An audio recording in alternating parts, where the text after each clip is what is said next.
জামিন তো প্রশ্নই আসে না। যারা জড়িত, যারা উস্কানি দাতা, যারা পেছন থেকে উস্কানি দিয়েছে, যারা ময়দানে উস্কানি দিয়েছে, প্রশাসনের উচিত প্রত্যেকটা খুনিকে ধরে বিচারের কাঠগড়ায় দাঁড় করাবে। কোন খুনি কোন মসজিদে আশ্রয় দিতে পারবে না, কোন খুনি কাকরাইলে আশ্রয় দিতে পারবে না, কোন খুনি টঙ্গীর চূড়াকে বিশ্ব ইজতেমায় যেতে পারবে না।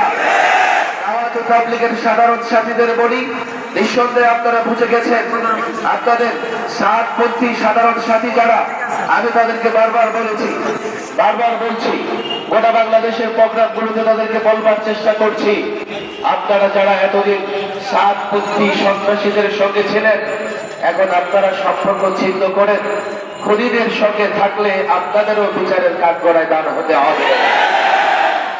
দাওয়াত তাবলীগের বিভক্তি অবশ্যই দূর হবে। একটু খেয়াল করে শুনেন, মিডিয়ার ভাইরা এখানে আছেন, আজকে তারা নানাভাবে বিভ্রান্তি ছড়াচ্ছে। আমরা কি চাই? ওলামা ইকরাম শুরু থেকেই চেয়েছেন দাওয়াত তাবলীগের কাজ যেন শান্তিপূর্ণভাবে বাংলাদেশে পরিচালিত হয়।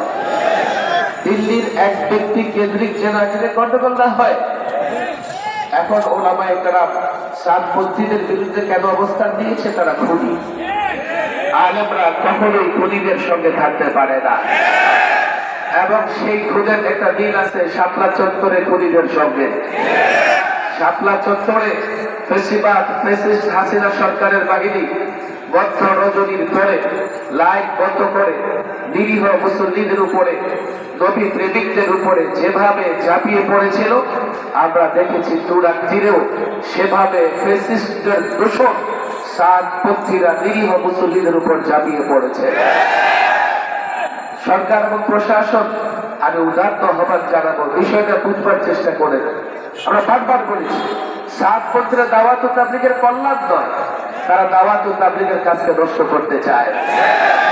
এই জন্যই আজকে দিল্লির কোলে বসে যিনি লালিত পালিত হচ্ছেন, ক্যালকাটায় যিনি অবস্থান করছেন, বাংলাদেশের তাওহীদি জনতার আন্দোলনে 90-এর দশকে দেশ ছেড়ে যিনি পালিয়েছেন, তিনি এখন সাতপন্থীদের পক্ষে কথা বলতেছেন।